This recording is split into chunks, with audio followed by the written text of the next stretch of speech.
क्या समझते हो? सनातन धर्म के लिए काम कर रहे हो, हिंदू धर्म को तुम विखंडित कर रहे हो। आधी रात के समय सेव कहाँ मिले भाई? तेरे रुपए से जब सेव नहीं आ सकते तो ये मेरे लिए तो बेकार है। जैसे ही गाड़ी निकली है, पल नहीं गुजरा वो सड़क टूट के उत्तर वाहिनी गंगा में समा गई। तुम लोगों को तो कोई बातें ही नहीं है। कभी तलवे लाल हैं, हथेली लाल हैं, इन सब की चर्चा करते हो। एक घटना वर्ष 1973 जून की है। हुआ क्या था कि महाराज जी बड़े आराम से कुछ चर्चा कर रहे थे। दादा बाहर खड़े थे, किशनदा अंदर थे और भीतर से हंसने की आवाजें आ रही थी।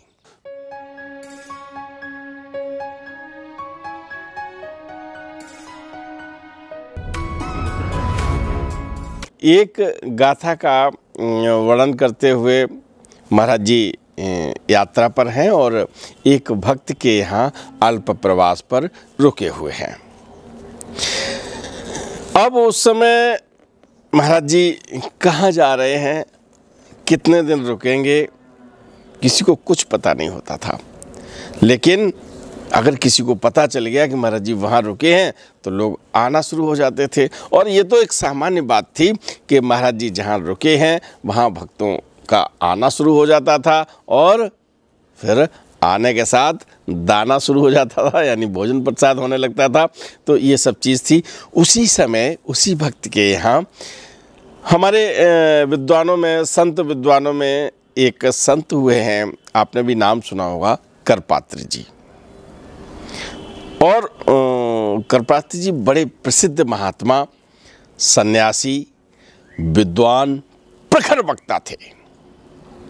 अपनी बात को बहुत ही दमदारी से रखते थे और उनकी एक कमजोरी ये थी कि उन्हें गुस्सा बहुत आता था।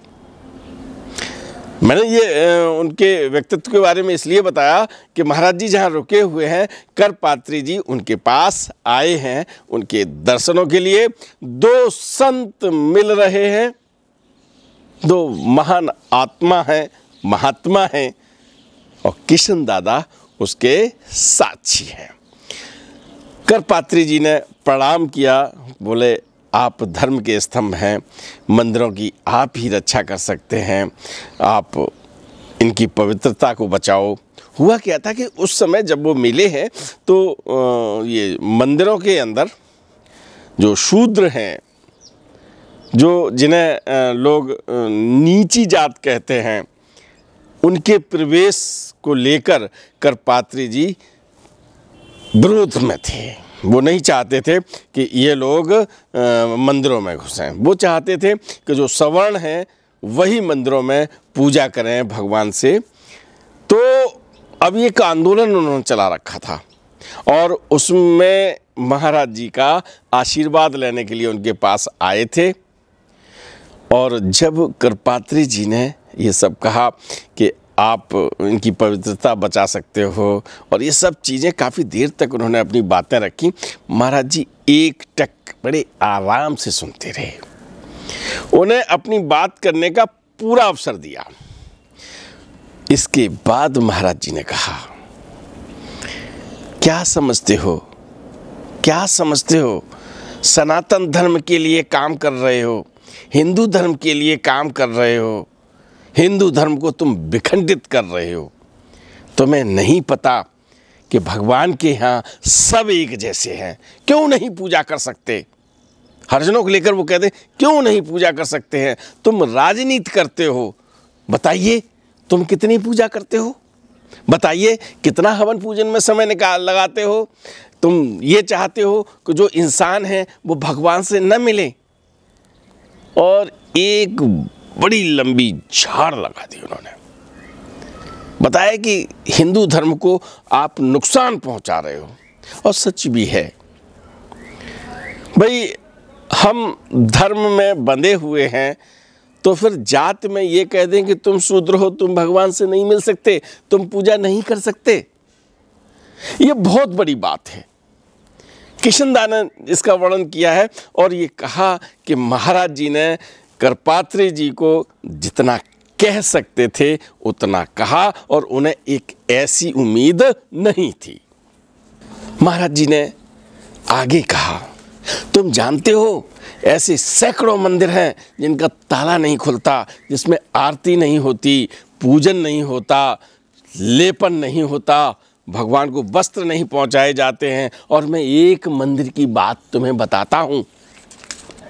मैं खड़ा था, एक श्वान आया एक श्वान आया भोजन के लिए, भोजन की तलाश में, और वो मंदिर के अंदर घुस गया और उसने भगवान जी के ऊपर पेशाब कर दी। जानते हो कैसे करते हो?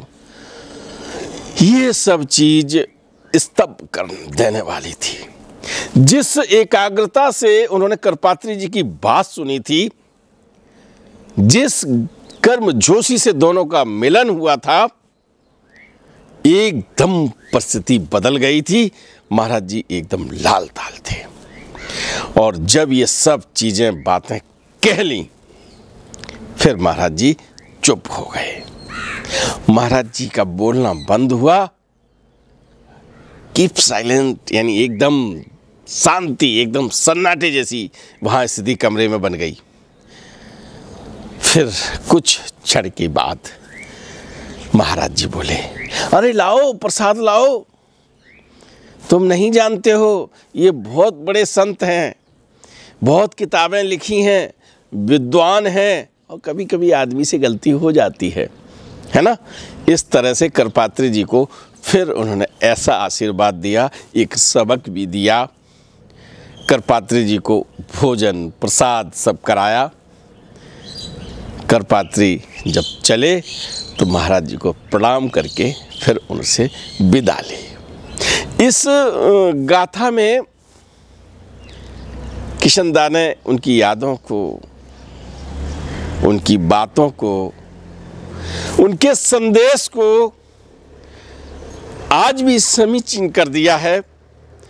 आज भी उतना ही महत्वपूर्ण है जितना तब था, उतना आज है। और एक बार पुनः साबित कर दिया कि महाराज जी जन जन के, प्रत्येक धर्म जाति ये कोई बंधन नहीं थे, उन बंधनों से तोड़ के सबके महाराज जी हैं। तो जो एक गर्मजोशी से मिलन हुआ, बीच में एकदम ज्वार भाटा आया, लेकिन उसका सुखांत हुआ, यानी सुखांत व्यवस्था बनी, क्योंकि वो फिर अपने आप में सेटिस्फाई होके गए। वहाँ से जब चले गए, बड़ी गाथाएं किशन जी ने लिखी हैं, दादा से चर्चा की है, और कभी यात्रा की बात की है, कभी संतों की बात की है। अब एक घटना मैं आपको बता रहा हूँ कि मैंने कमला दीदी के जब आपको संस्मरण सुनाए थे, तो उसमें दीवार पर आने के जो चिन्ह है ना, मैंने तो आपको फ़ोटो भी दिखाए हैं, वो छवि यानी चित्र फोर्स एसलाइन में आज भी रखे हैं। तो जब एक घटना हुई है महाराज जी के चरण चिन्हों की, तो किशनदा बैठे थे, और किशनदा भी कभी कभी ऐसा कर लेते थे, जब साथ रहते हैं तो हिम्मत कर लेते थे। बोले कि बाबा जी, महाराज जी, अब आप तो दीवार पर चलने लगे हो। महाराज जी बैठे हैं, अब वो सारा माजरा समझ गए। महाराज जी ने कंबल अपना सिर से नीचा कर लिया। बोले क्या कह रहा है? अब कहने की बात थोड़ी सी जिस तरह से किशनदा ने रखी थी अचानक, वैसे ही महाराज जी ने कहा, क्या कह रहा है? अरे मैं तो चुपके से आया था, अब हम क्या करें? माई ने देख लिया। माई जानते हो ना किन्हें कहते थे? वो दादा की मौसी माँ, कमला दीदी को, अशोक, किसी को भी माई कह के कहते थे। तो उनकी माई ने देख लिया। तो इन सब प्रसंगों के जो संस्मरण मिलते हैं, वो अलग अलग लेखकों ने अपने अपने हिसाब से लिखे हैं। और किशनदा एक दिन की बात बता रहे हैं कि रात्रि का समय था, नैनीताल के एक पहाड़ी में आप बैठे थे, और सर्दी होती है आपको मालूम है, और रात में अलाव जल रहा था। एक भक्त आया उस समय और नोटों की एक थैली लिए था। थैली जानते हो ना, भाई थैला जो है झोला बड़ा होता है और थैली थोड़ी छोटी होती है, तो उसमें रुपए थे और वो रुपए जो है महाराज जी को समर्पित कर रहा था। महाराज जी ने कहा कि नहीं नहीं नहीं, कोई इनकी ज़रूरत नहीं है। महाराज जी से कहा कि आप इनसे भाई अभी ज़रूरत नहीं है, कुछ तो काम करेंगे, कुछ चीज़ चाहेंगे, आप जो चीज़ चाहेंगे बाज़ार से ख़रीद लेंगे, जब चाहेंगे तो वो चीज़ उपलब्ध हो जाएगी। उसने अपना तर्क रखा। महाराज जी ने, अब देखो जब वो अस्वीकार करते हैं तो करते हैं, नहीं नहीं नहीं नहीं चाहिए, नहीं ले जा। वो फिर मतलब भक्त की भी बातें होती हैं और भक्त हर तरह के होते हैं। उसने पुनः निवेदन किया। फिर महाराज जी ने कहा, अच्छा इससे सब कुछ मिल सकता है? मैंने महाराज जी जो आप बाजार में है वो सब चीज़ इससे ले सकते हैं, तो जा सेव लिया। अब वो उसका चेहरा जो है कुछ दिन, नहीं नहीं अभी लेके आ, जा तेरे रुपए हैं लिया। अब आधी रात के समय सेव कहाँ मिले भाई? तो उन्होंने कहा कि महाराज जी ने उस भक्त से कहा, तेरे रुपए से जब सेव नहीं आ सकते तो ये मेरे लिए तो बेकार है, उठा। जैसे ही उन्होंने ये कहा कि उठा, तो फिर भक्त ने उठा लिए। महाराज जी जो बातें हुआ करती थीं, अंदर की बातें थीं, बहुत जगह कहीं उल्लेख भी नहीं है। और उन चीज़ों को किशन तिवारी जी ने दादा को बताया और दादा ने कई जगह उनका उल्लेख किया है।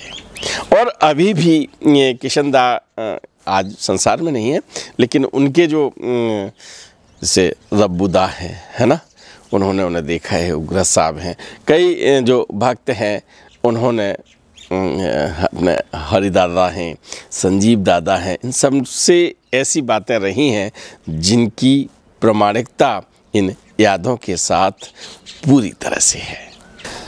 किशन दा के एक और ऐसे प्रकरण के संस्मरण के साक्षी रहे हैं, बड़ा मज़ेदार प्रकरण है।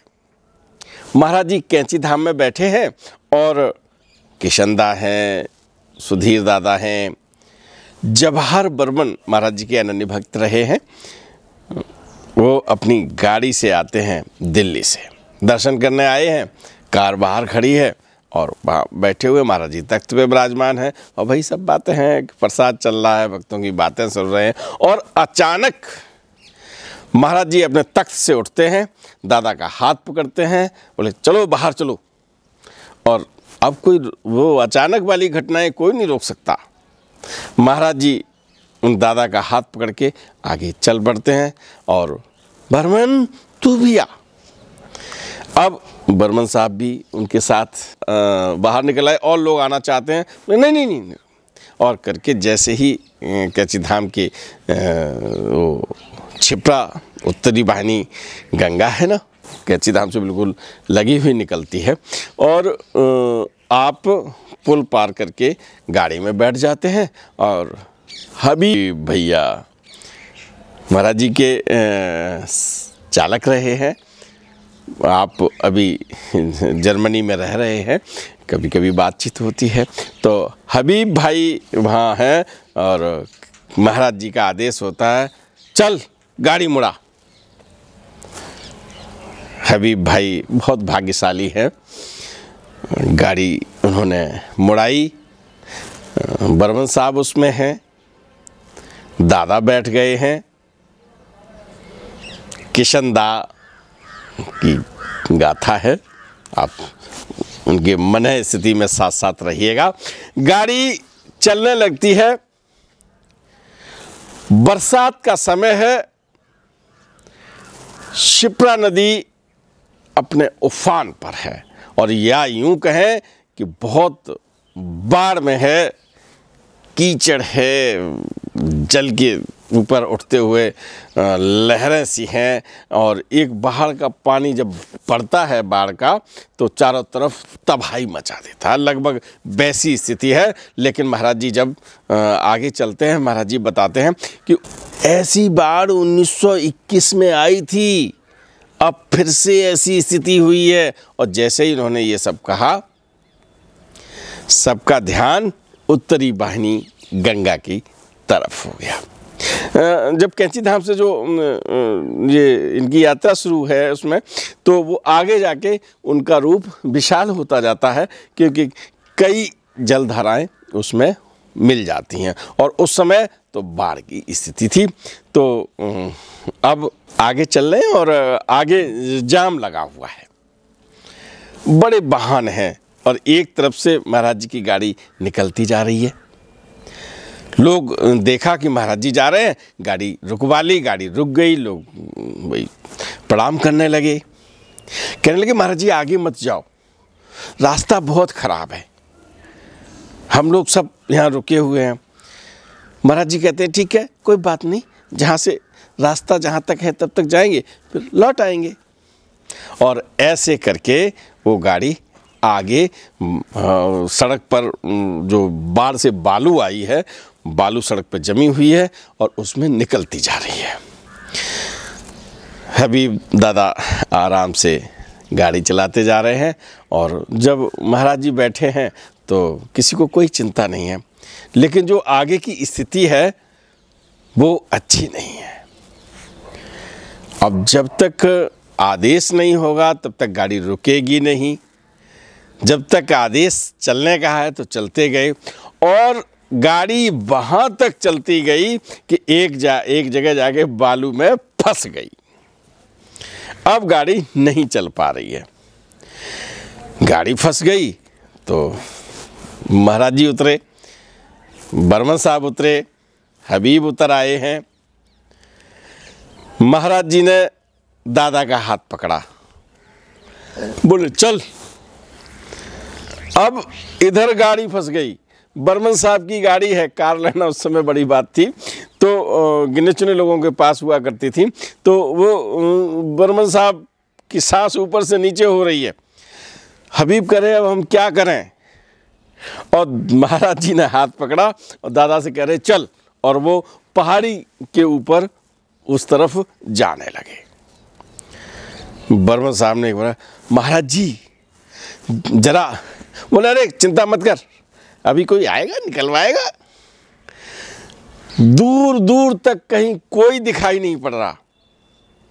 अब हबीब साहब और बर्मन साहब लगे हुए हैं, गाड़ी में धक्का लगा रहे हैं, लेकिन वो तो बालू में फंस गई, तो निकले कैसे, एकदम बहुत परेशान है। और महाराज जी बड़े अच्छे मन से दादा का हाथ पकड़ के बोले चल, और आगे चलते जा रहे हैं। और इतनी दूर निकल गए कि बर्मन साहब को भी नहीं दिखाई पड़ रहे हैं दोनों लोग। बर्मन साहब बहुत परेशान हैं, इधर देख रहे हैं उधर देख रहे हैं। और महाराज जी जो बालू आई थी ना, उस पर चलते हुए जा रहे हैं दोनों लोग, आगे निकलते गए, और देर हो गई। बर्मन साहब थक गए। हबीब भाई कह रहे अब हम नहीं परेश, कैसे करें, क्या करें। ये स्थिति बनी। अब न जान लिया गाड़ी तो आज हो गई, अब नहीं जाएगी। थोड़ी देर दादा के साथ बातें की, लवशंका की, इधर टहले उधर टहले, फिर बोले चल, और फिर दादा का हाथ पकड़ा और चल दिए। जब आए तो गाड़ी बालू से निकल चुकी थी। जवाहर बर्मन साहब हबीब दोनों इंतजार कर रहे थे। महाराज जी ने कभी कभी व्यंग करते थे ना, बहुत ही जिन लोगों ने सानिध्य पाया है, कभी बताते जब अच्छे मूड में हुआ करते थे तो खूब मजाक किया करते थे। तो बस बर्मन साहब की तरफ ऐसे किया, यानी कैसे। तो बर्मन साहब ने कहा कि एक दल आया था मज़दूरों का, पहाड़ी मज़दूरों का दल था सड़क बनाने वाला, और वो फिर जब आए तो हमने उनसे कहा, उन्होंने हमारी गाड़ी हाल निकलवा दी। और फिर ये कह के वो गाड़ी में बैठ गए। गाड़ी चलने लगी। गाड़ी चल रही थी, अचानक हबीब साहब ने ब्रेक लगाया। जैसे ही ब्रेक लगाया तो जब एकदम अचानक ब्रेक लगे तो झटका लगता है। गाड़ी में झटका लगा। महाराज जी ने कहा क्या कर रहे हो? हबीब ने कहा देखो साहब, महाराज देखो वो सड़क गिरने वाली है। उत्तरी वाहिनी गंगा अपने वेग पर है और सड़क टूट टूट के सामने से गिर रही है, और ब्रेक इसलिए लगा दिया कि अगर आगे चले तो गाड़ी चली जाएगी। माँ अब वो बोले कि अब ऐसा करो, यहाँ से लौट चलो, पीछे चलते हैं। महाराज जी ने कहा कि हनुमान जी का नाम लो, हनुमान का नाम लो, आंखें बंद करो, हनुमान का। अब देखिए, एक तरफ गाड़ी चलाने को कह रहे हैं, दूसरी तरफ कह रहे हैं कि आंखें बंद करो, तीसरी तरफ कह रहे हैं हनुमान। अब जब महाराज जी कह रहे तो किसी की कोई समझ में नहीं आता, और उनका गाड़ी बढ़ाओ। हबीब धीरे धीरे चला, और हबीब भाई ने आदेश है, आदेश और विश्वास जब दो चीज़ें मिल जाती हैं, जब विश्वास हो जाता है तो आप निश्चित रूप से मान लीजिए ऊपर वाला कभी निराश नहीं करता। हबीब भाई ने गाड़ी चला दी आगे, और गाड़ी चला रहे हैं और बैठे हैं, और दादा राम राम कर रहे हैं, हनुमान जी कर रहे हैं, जय हनुमान जय हनुमान, और गाड़ी निकल गई। जैसे ही गाड़ी निकली है, पल नहीं गुजरा वो सड़क टूट के उत्तर वाहिनी गंगा में समा गई।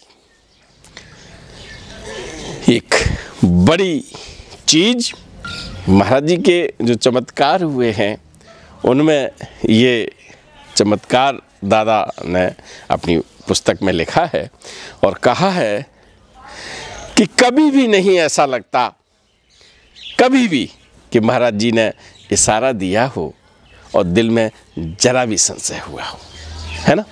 तो अब हम आपको बताएं कि गाड़ी कैची धाम के गेट पर आ चुकी है, और वहाँ पर एक झिड़की दादा को लग गई।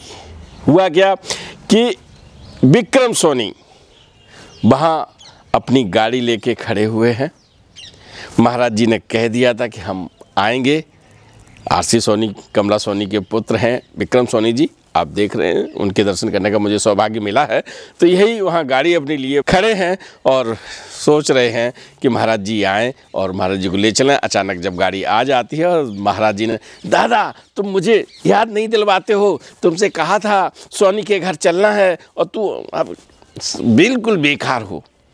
ये एक डांट पड़ती है उन पर, और महाराज जी की डांट के तो आदी हैं, क्योंकि डांट उनका प्रसाद है। दादा समझ गए, दादा उतरे। दादा उतर के महाराज जी के साथ सोनी की गाड़ी में बैठे और भोपाली चले गए। भोपाली में आप लेट गए हैं चारपाई पर। एक फ़ोटो हमें मिला है, अब उस समय का है या बाद का है, पहले का नहीं मालूम। लेटे हुए हैं, कमला सोनी जी खड़ी हैं, है ना। ये चित्र देखिए, सोनी साहब भी खड़े हुए हैं, महाराज जी चारपाई पर हैं। तो आप लेटे हैं, और लेटते समय अब उनकी एक मुद्रा जो बनती है वो उसमें पैर ऊपर आ जाता है। पैर पर जब नज़र जाती है तो तलुए जो हैं बिल्कुल एकदम लाल हैं। गाड़ी में जब वो वहाँ से हबीब भाई चला रहे थे, उस समय दादा ने देखा था कि हथेली उनकी थी एकदम लाल थी। तो अब दोनों चीज़ें, हथेली और तलवे दोनों लाल हैं। और बर्मन साहब से कुछ कहना भी चाहा था दादा ने, तो दादा बर्मन साहब ने कहा चुप रहो चुप रहो, है ना। और वो चुप रहे थे। अब वो जब वो सोनी साहब के घर पर भोपाली में आ गए हैं, और वहाँ जब उनका वो पैर देखा गया है, सब लोग देखते हैं, तो वो बातचीत दादा और कमला सोनी जी से हो रही है।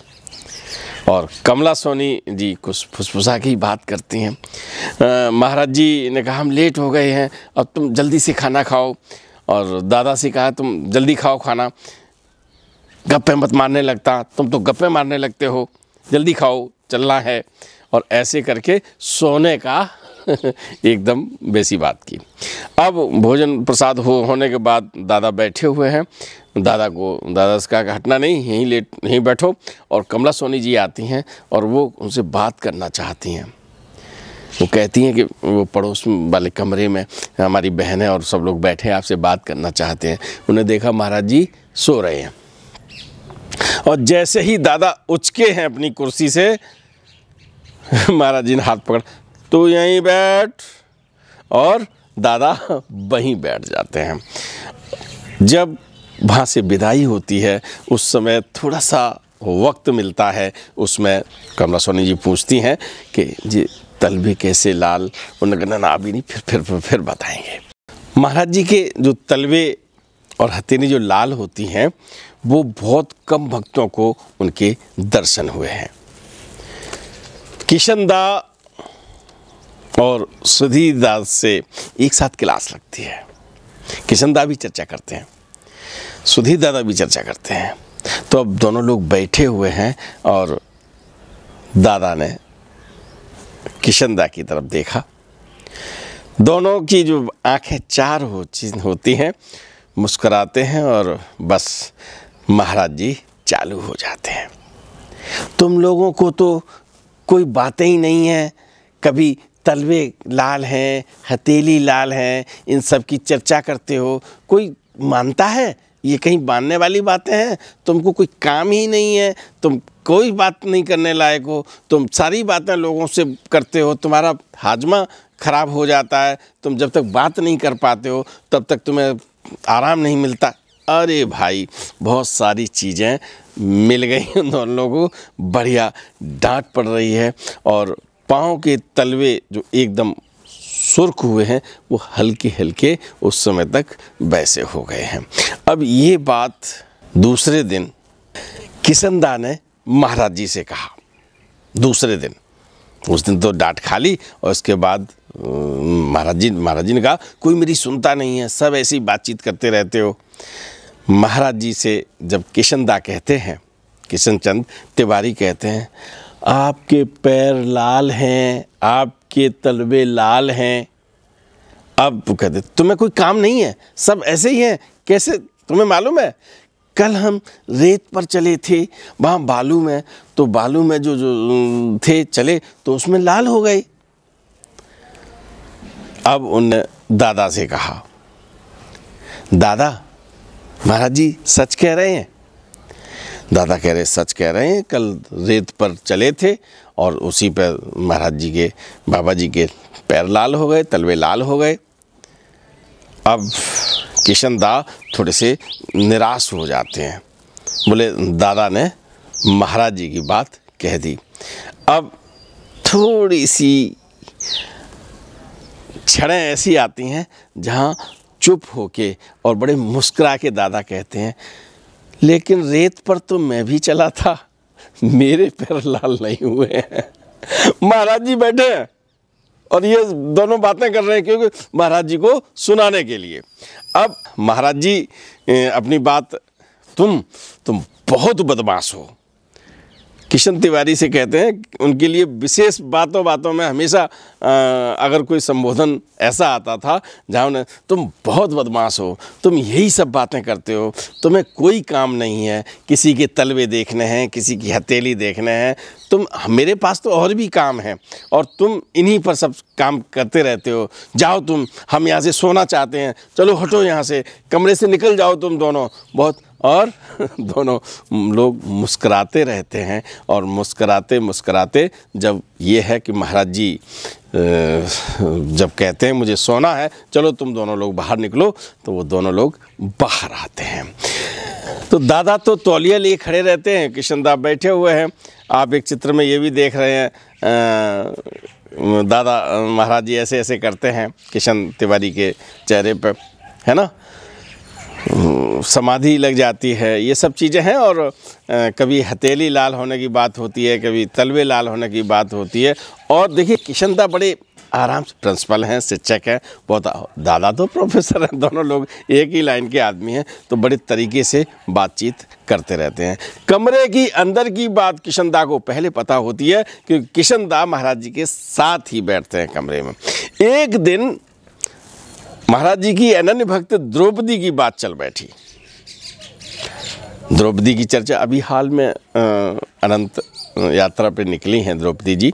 देखिए एक चित्र में महाराज जी के साथ आप खड़ी हैं। महाराज जी, द्रौपदी के बहुत चित्र हैं, मैंने आपको दिखाए थे। और अभी अनंत यात्रा से निकलने से पहले का एक चित्र मैं आपको दिखा रहा हूँ। तो उम्र का जो हस्ताक्षर होता है शरीर पर, वो इसमें दिखाई पड़ रहे हैं। तो वो द्रौपदी की बातचीत चल रही है। तो द्रौपदी बहुत पैसा खर्च करती हैं, कभी प्रसाद में, कभी हनुमान मंदिर में, और महाराज जी जहाँ बैठे होते हैं वहाँ वो चाहती हैं कि मैं प्रसाद लाऊं और महाराज जी बांटें उसे। तो महाराज जी ने द्रौपदी की चर्चा करने पर कहा, उसने हनुमान मंदिर के लिए बहुत धन दिया है, जब धन नहीं लूं तो वो रोती है, मैं क्या करूं, वो तो खर्च करती है, हनुमान जी पर करती है। ये जब बात हो रही थी, महाराज जी ने जब ये कहा, तो किशनदा ने कहा कि वो द्रौपदी ने वो अमेरिका जाने की बात, अब महाराज जी इतना ही कहना था, महाराज जी हंस दिए। अरे उसने तो योजना बनाई थी, इन मुइयों ने, माई थी ना, कभी कभी ऐसे कहते थे, इन्होंने तो अपने फिराक सिलवा लिए। ये अब महिलाएं जो बैठी थीं, अब उस समय, आजकल पहनावा थोड़ा बदला है, लेकिन उस समय साड़ी ही पहनती थी ज़्यादातर। तो इन माई फ्राक सिलवा लिए, वो ऊपर से और पाँव तक नहीं दिखाई पड़ता है, सुंदर सुंदर फ्राक सिलवाए हैं। और ये पता है, इतने लंबे फ्राक पहन के ये अमेरिका जाएंगी। हुआ ये था कि द्रौपदी ने एक बार ये कहा कि महाराज जी चलो अमेरिका चलते हैं, पूरा हवाई जहाज़ किराया पे लेने की योजना बनाई थी, हालांकि ये सब नहीं हो पाया। तो जब उन्होंने ये कहा कि सुंदर सुंदर फ्राक बनवा लिए थे, तो बड़ी हंसी के फव्वारे छूट गए वहाँ पर। जो माताएं थीं, जो माइयाँ थीं, वो, और वैसे किशनदा कम हंसते थे, ये मैं बताऊँ आपको, लेकिन खुल के हंस रहे हैं। बहुत ऐसे प्रसंग जिन्हें कमरे के अंदर ही लोगों ने देखा, सुना, वो प्रसंग आज हम आपको किशनदा के साथ सुना रहे हैं। एक घटना वर्ष 1973 जून की है। हुआ क्या था कि महाराज जी बड़े आराम से कुछ चर्चा कर रहे थे। दादा बाहर खड़े थे, किशनदा अंदर थे, और भीतर से हंसने की आवाज़ें आ रही थी।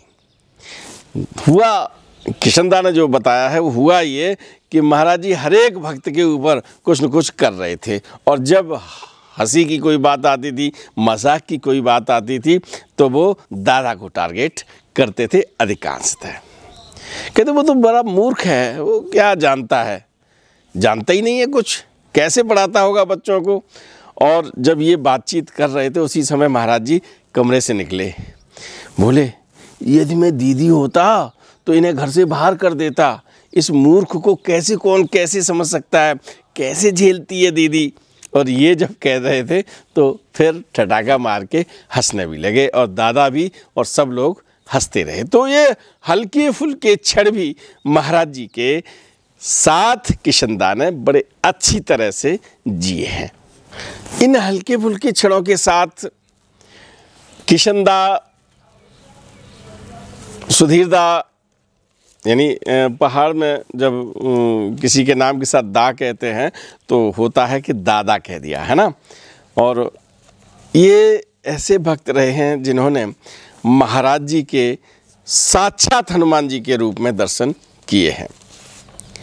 मैं एक संस्मरण वर्ष 1961 का आपको सुनाता हूँ। रात के 11 बजे हैं, और 11 बजे महाराज जी अपने रात्रि विश्राम के लिए अपने कक्ष में है। दादा कुछ काम निपटाने लगे, और दादा तो देर रात तक पढ़ते थे। थोड़ी ही देर में कमरा खुलने की आवाज़ आती है, जैसे गेट जब खुलता है अब तो थोड़े से अलग तरह के हैं। उस समय जब दरवाज़ा ऐसे खोलते हैं तो थोड़ी चर की आवाज़ आती है ना, या मालूम पड़ जाता है किसी ने दरवाज़ा खोला है, तो वही आभास हुआ। और सुधीर दादा ने तुरंत ये देखा कि महाराज जी के कमरे का दरवाज़ा खुला है। तो उन्होंने जो देखा, महाराज जी का जो स्वरूप है वो एकदम बदल गया है। महाराज जी की जो दाढ़ी थी, बाल थे, सफ़ेद बाल थे, वो सब गायब हो चुके हैं, बाल एकदम काले हो गए हैं।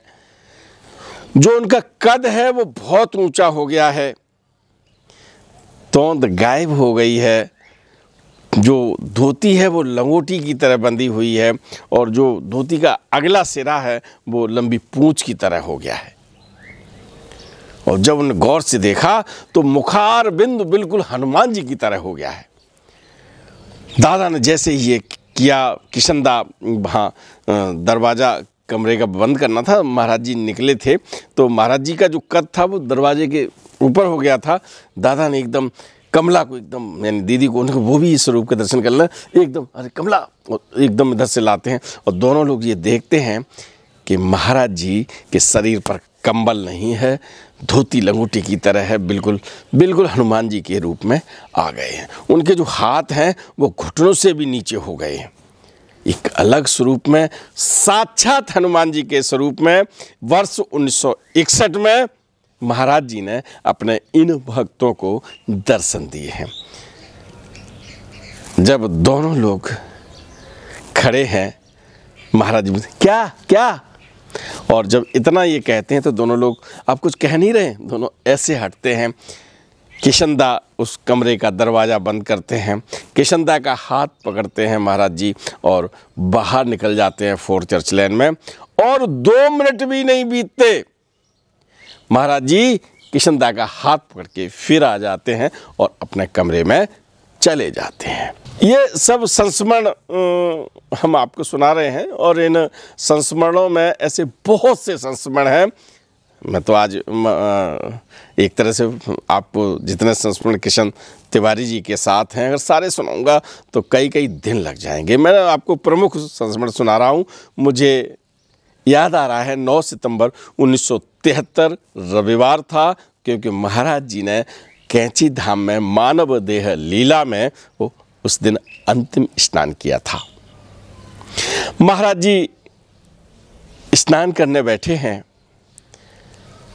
माइयाँ जल चढ़ा रही हैं और किशन चंद तिवारी रुद्राभिषेक की ऋचाओं को बोल रहे हैं। रुद्राभिषेक सा हो रहा है, और न जाने कौन सी प्रेरणा थी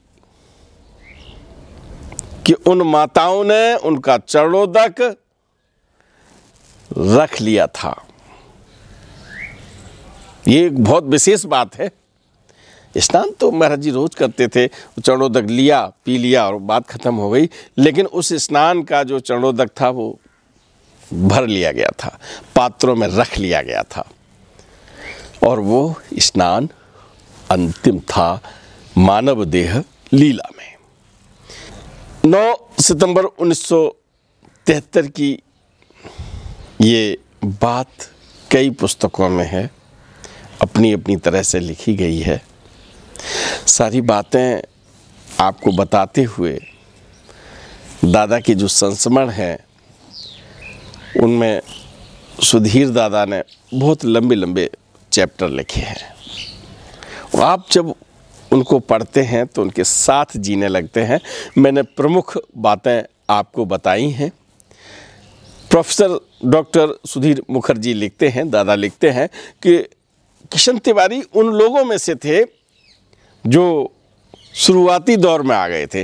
यानी जब 54-55 जब दादा मिले हैं, महाराज जी के दर्शन किए हैं।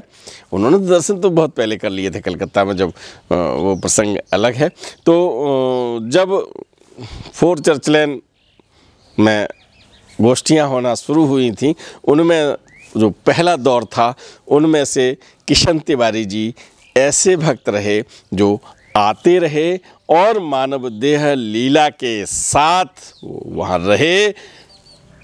उनकी गाथाएं हुई, उनकी बातें हुई और अनंत यात्रा पर निकल 11 सितंबर 1973 को जब महाराज जी अनंत यात्रा पर निकल गए हैं, इसके बाद भी दादा के साथ उनकी बातें होती रही हैं। एक वर्णन 1976 का लिखा है दादा ने। ये सब मैंने मानव देह लीला की बातें आपको बताई, उन संस्मरणों से साझीदार बनाया। 1976 का एक वर्णन करते हैं कि 1976 में ट्रस्ट कैची धाम में ट्रस्ट की मीटिंग हुई है और उसमें दादा थे, इंदर चाचा थे, फोटो आप देख रहे हैं, सिद्धि माँ थी और किशन तिवारी जी भी थे। दादा ने यानी प्रोफेसर सुधीर मुखर्जी ने दादा से कहा, एक चित्र उनका बहुत प्यारा है, दोनों लोग साथ बैठे हुए हैं। आपने कहा कि भाई तिवारी जी, अब महाराज जी नहीं है हम लोगों के बीच में, मानव देह उन्होंने अपनी पंच तत्वों में कर दी है, अब ऐसा करो और ज़्यादा तेज़ी से काम करो, ज़्यादा काम करेंगे महाराज जी के लिए। तो इतनी बात जब प्रोफेसर सुधीर मुखर्जी ने किशन तिवारी से कहा तो हाथ जोड़ गए। किशन तिवारी ने ये कहा कि दादा हमको आप क्षमा करेंगे। तो दादा ने कि क्यों, क्या बात है? ये संस्मरण मैं इसलिए आपको सुना रहा हूँ कि हमारे बीच गिने चुने नगीने रह गए हैं, गिने चुने भक्त रह गए हैं जिन्होंने मानव देह लीला में महाराज जी का सानिध्य पाया है। हरिदादा है, संजीव दादा हैं, रब्बू दादा हैं और उग्रा साहब हैं, उषा बहादुर दीदी हैं, ज्ञानो बहन जी हैं। मतलब ये हम जब आपको सूची बताते हैं तो थोड़ी सी आपको हो सकता है लग रही हो लंबी है, लेकिन बहुत बहुत मैं ये कहूँ कि बहुत सीमित संख्या में ऐसे भक्त हैं। आप जब भी मिलें तो आप उन्हें यूं ही प्रणाम करें जैसे हम महाराज जी को करते हैं। हो सकता है मेरी बात आपको अन्यथा लग रही हो, मेरी व्यक्तिगत राय है, क्योंकि उन्होंने मानव देह लीला में महाराज जी को स्पर्श किया है और वही स्पर्श आप उनको स्पर्श करके महसूस कर सकते हैं। और ये बात मैं इसलिए भी कह रहा हूँ कि कोई भी ऐसी बात न करें जो उनके दिल को पीड़ा पहुँचाए। किसी ने किशन दा के हृदय को पीड़ा जरूर पहुंचाई होगी किसी न किसी बात से। हालांकि एक बात उसमें सामने आई है, वो लिख रहे हैं कि मुझ पर अन्य लोग, अन्य बाबाओं के साथ काम करने का किसी ने आरोप लगाया है। तो इस बात से दुखी होकर वो कहते थे कि बस ठीक है, हम महाराज जी के हैं, हम तो महाराज जी के साथ ही सब काम करेंगे। 1976 की मीटिंग में पूज्य रविंद्र कुमार जोशी यानी अपने रब्बू दादा भी वहाँ थे और वो बताते हैं बड़ा सौहार्दपूर्ण वहाँ वातावरण रहा, बड़ी अच्छी तरह से किशनदा ने अपनी भूमिका निभाई। रब्बू दादा भी अपने बता रहे कि भाई वो आज भी वैसे लगते तो बिल्कुल युवा हैं। दोनों चित्र आप देख रहे हैं दादा के, तो बड़ी अच्छी तरह से वो सौहार्दपूर्ण और बहुत समर्पण से सब काम हुए हैं। लेकिन कभी कभी कोई ऐसी बात कह देता है जो हृदय को छू जाती है, और हृदय में जो स्पर्श करती हुई बातें वो दो तरह की होती हैं, एक सुख देती हैं, एक दुख देती हैं। तो हम सबका ये कर्तव्य है, हम सबका उत्तरदायित्व है कि जब महाराज जी के भक्त मिलें तो ज़रूर ऐसी बात करें जो उनके हृदय को स्पर्श करें, लेकिन वो सुखदायी होनी चाहिए, है ना। तो कई प्रकरण कभी कभी आते हैं जो मुझे भी नहीं अच्छे लगते, लेकिन मैं उनको भूल जाता हूँ और मैं उन सब भक्तों के चरणों में अपना प्रणाम निवेदित करता हूँ। ये संस्मरण हमको मिल गया, मैंने आपको सुना दिया, और मुझे जब भी कोई ऐसी बात मिलती है, चाहे प्लस हो चाहे माइनस हो, मैं आपसे, क्योंकि आप हमारे परिवार के अंग हैं और इसीलिए मैं उन सब बातों को आपको बताता हूँ। किशन दा नहीं है हमारे बीच, सुधीर दादा भी नहीं है, ये दोनों पंचतत्व में विलीन हो गए हैं। लेकिन उनके द्वारा जो साहित्य रचा गया जो लेख लिखकर रख गए उन सबसे एक यात्रा मिलती है हमको, और उसी यात्रा में हम आपको बनाते हैं हम सफ़र।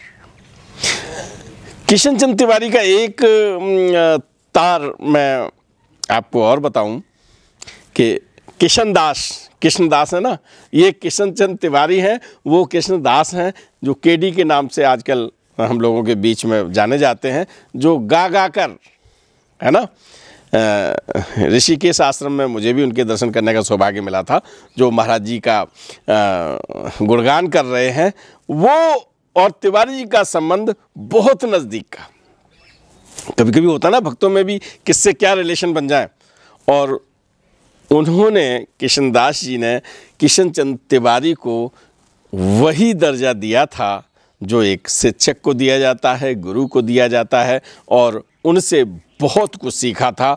आज भी जब वो कहीं कार्यक्रम करते हैं तो पूज्य किशन चंद तिवारी के परिजन जो रह गए हैं, जो परिजन हमारे बीच में हैं, उनको वो बुलाते हैं। अभी ऋषिकेश में कार्यक्रम हुआ था तो उनके परिजन वहाँ आए थे। मुझे जब उनसे मुलाकात होगी तो मैं उनसे आपसे मिलवाऊंगा।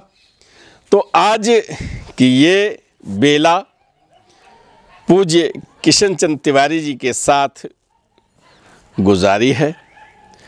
दादा साथ में रहे हैं, है ना, और जो पात्र आए हैं उन सबको मैं प्रणाम करते हुए आप सबसे मैं पुनः बता दूं, आप सब हमारे परिवार के सदस्य हैं, इसलिए मैं आपसे बेबाकी से कह देता हूं, मेरे मन में आता है कहता हूं कि प्यार सौहार्द बनाए रखें हम सब के बीच में, और जो विश्वास की, समर्पण की भावना है उसमें अगर त्याग भी करना पड़ता है कहीं तो कर दीजिएगा, लेकिन बिल्कुल साफ हृदय से, पारदर्शी हृदय से हम सब एक साथ रहें। इस आध्यात्मिक यात्रा में हम लोग एक साथ चलते रहें।